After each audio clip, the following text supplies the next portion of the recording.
Mahigit 2 linggo nang patay ang nanay ko. Magtatatlong linggo na. Pero hanggang ngayon masama at masakit pa rin ang puso't kalooban ko. Hanggang ngayon pinaparusahan pa rin ako ng isip ko.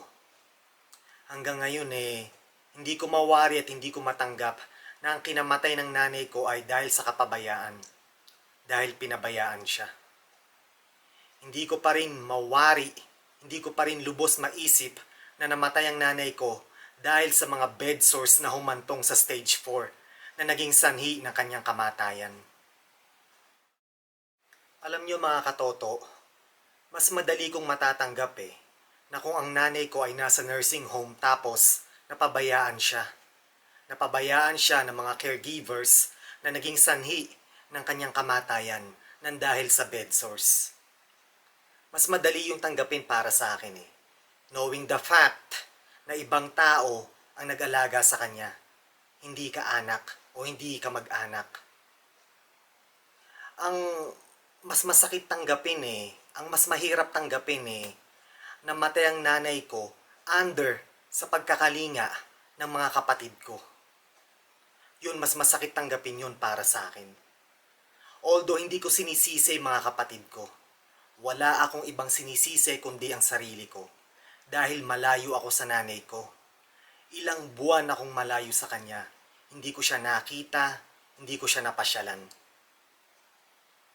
Yung mga buwan na malayo ako sa kanya, yung pala yung mga buwan na very critical. Yun yung mga buwan na naging malala na pala ang bed sores niya. Yun yung mga buwan na may sepsis na pala siya at namamatay na. Hospice na pala siya. Yun yung mga buwan na yun.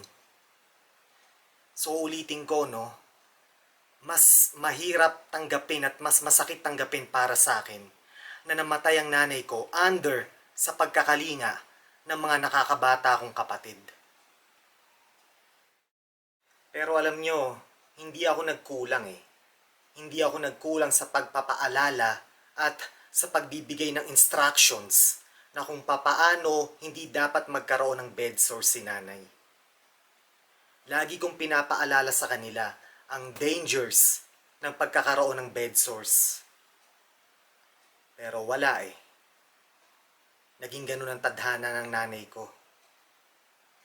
Nagkaroon siya ng bed sores sa puwet niya at mga sugat sa paa na naging sanhi ng pagkakaroon niya ng sepsis na humantong sa kanyang kamatayan.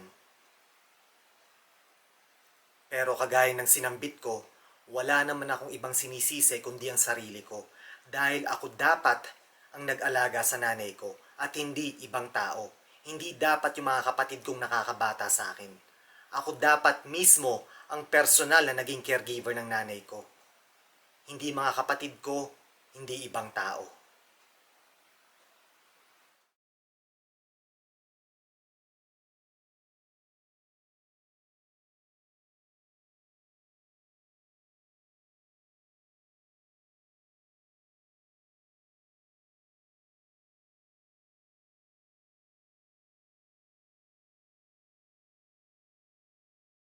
Dating administrator sa isang nursing home ang nanay ko At ako rin, I used to work as a caregiver.